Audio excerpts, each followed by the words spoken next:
Okay, so today's piece is Leo Ornstein's Fourth Piano Sonata.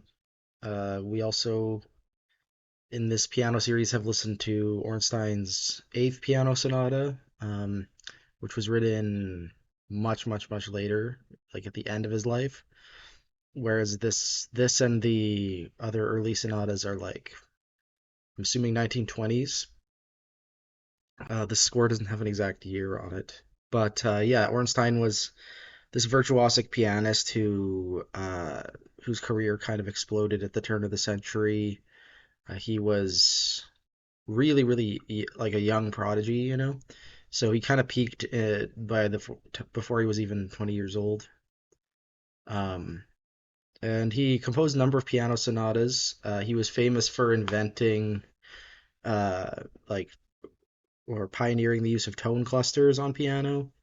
And as far as I can tell, his early stuff was very modern for the time. Um, he had an influence on Henry Cowell and was uh, we looked at this Carlos Chavez piece the other day, and we were looking through these concerts that Aaron Copland, and Roger Sessions organized in the 1920s, and I didn't catch it at the time, but Leo Ornstein actually popped up a bit. It's like some of his piano music was featured in those concerts, so that was his circle for a time in New York. Date on it seems to be 1918, so even earlier than I thought. And the first movement is marked moderato con moto. The second movement is just marked simplice, simple. The third movement is called lento, and it's a little bit slower. It's still quarter equals. I thought it said quarter equals 80, but no, it is very slow. It's quarter equals 50, and it ends with five staves.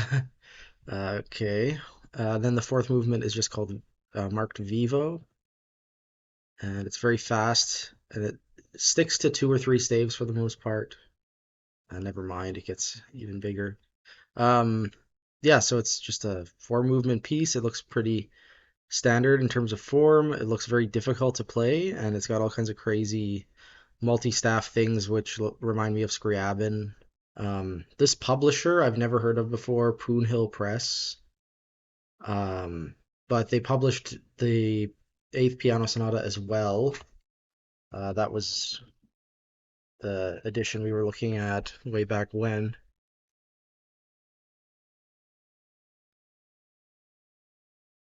Uh, it seems to be connected to this website that distributes all of his scores. The material on this site has been prepared by the composer's son, Severo Ornstein. I don't want to email him. The composer's grandson, David, designed the website.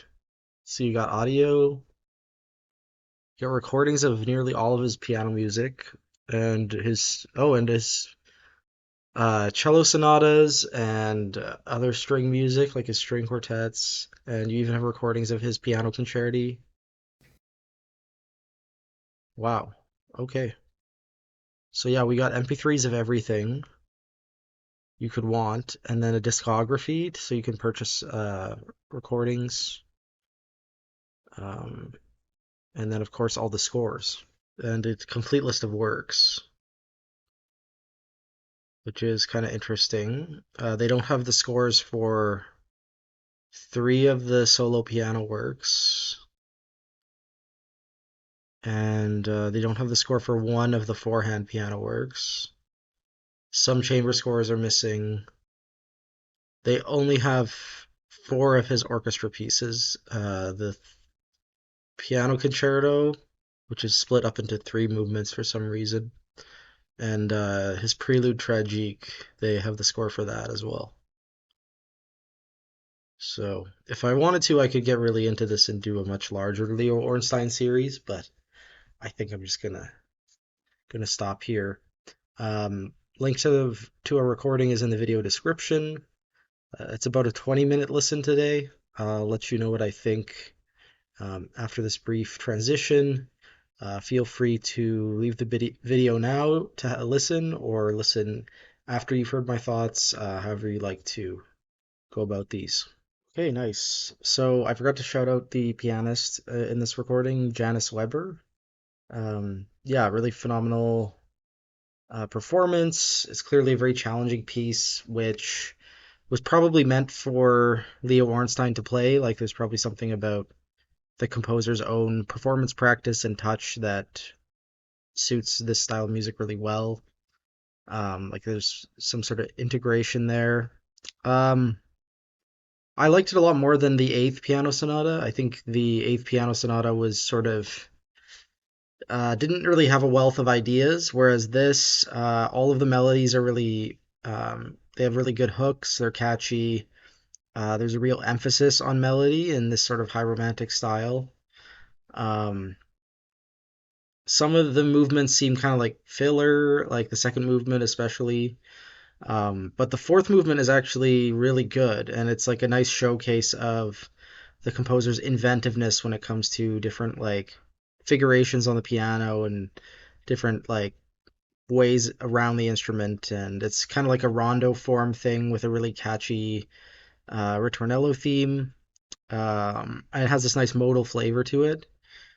I think I haven't listened to a lot of Ornstein outside of these two pieces, but this fourth movement is like uh, much better than everything else. Like this seems like a real piece of classical music that belongs in the canon, but the other three movements are a little bit forgettable.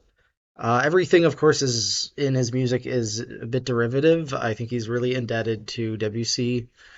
Um, he also wrote this at age 25, I think, or no, 23 he would have been. So you can keep that in mind too, right? He's a young man, sort of like leaving um, his sort of like prodigious performance career behind and trying to get into composing.